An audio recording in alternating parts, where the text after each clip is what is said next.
L'édito de Djemeldine Benchenouf.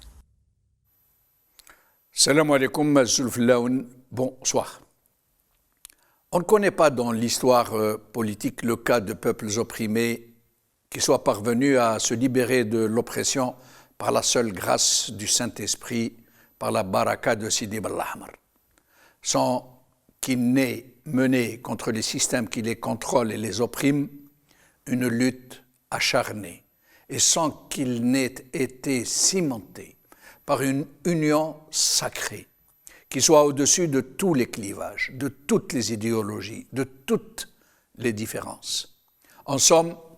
un peuple dont la souveraineté et le pays ont été captés par des forces organisées, colonialisme ou despotisme, ne peut se libérer de cette emprise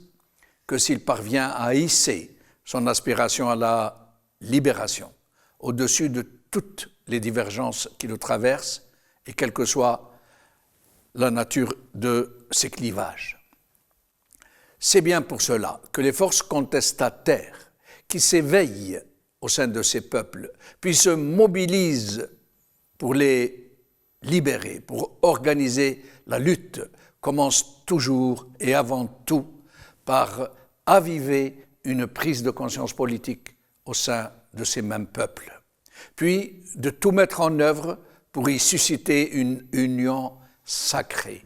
autour d'un même objectif, tourné tout entier vers la libération, la démocratie, la justice sociale, la dignité, la liberté d'expression et tous les droits vers quoi tendent naturellement les peuples. Autant de droits humains qui sont systématiquement et systémiquement bafoués dans les systèmes colonialistes et les systèmes prédateurs de toute nature. Mais cette incontournable condition de l'union sacrée, le despote ou le colonisateur en sait lui aussi toute l'importance et donc tout le risque pour sa propre hégémonie sur le peuple qu'il tient en captivité. Et c'est précisément cela qui explique l'organisation profonde du régime algérien depuis le premier jour de l'indépendance. C'est bien pour cela qu'avant même que l'indépendance de ce pays ne soit proclamée, des conciliabules ont eu lieu entre certains politiques très emblématiques dans les prisons françaises et les chefs de l'armée des frontières qui avaient besoin de montrer patte blanche s'ils voulaient prendre le pouvoir par la force et par la ruse, sans provoquer contre eux une union sacrée, justement. C'est bien pour cela qu'ils ont très tôt mis en place un très vaste dispositif pour créer des centaines de milliers de faux moudjahidines et d'organisations de masse en tout genre pour en faire ses alliés naturels, ses remparts contre toute contestation imaginable, serait-elle celle des authentiques moudjahidines qui avaient libéré le pays. C'est pour cela qu'il n'avait laissé aucun autre choix, ce régime, au chef de la révolution, de rallier les nouveaux maîtres ou de le payer très cher par la prison, la torture, la calomnie, l'exil, voire même la mort, y compris parmi ceux de ces leaders révolutionnaires qui avaient réussi à fuir le pays, mais que le régime avait réussi à faire assassiner malgré tout. C'est bien pour cela aussi, non seulement pour diviser le peuple, mais pour le vider des valeurs et des nobles aspirations qui lui restaient,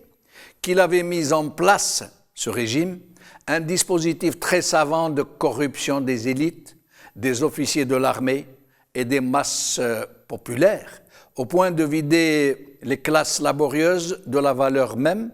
de labeur et de revendications sociales, puisque le régime leur offrait tout ce qu'elles pouvaient revendiquer, sans contrepartie de travail, puisque tout ce qui leur était demandé était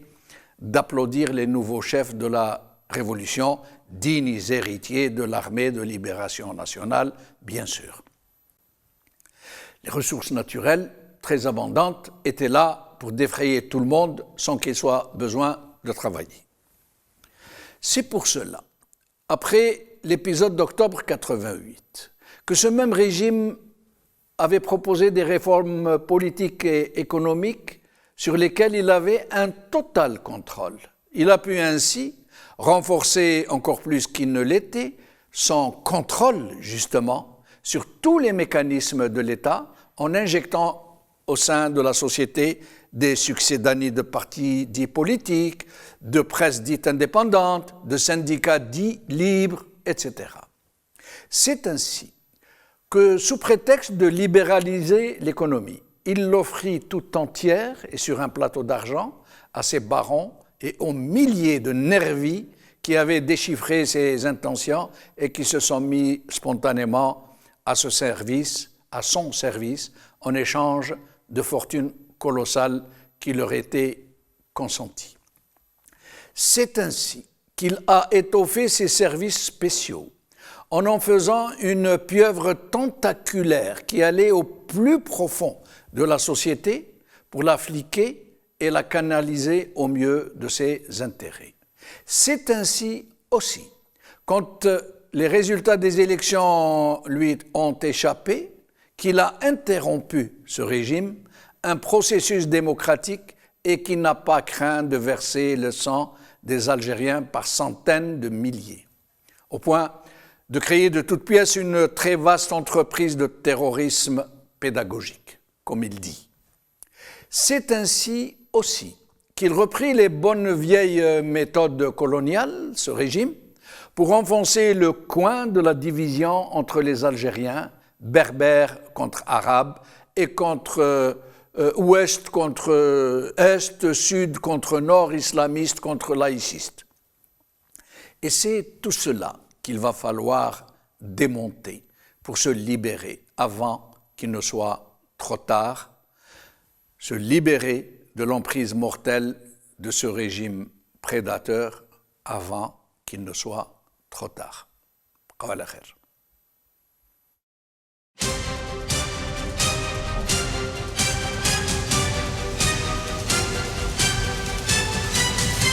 L'édito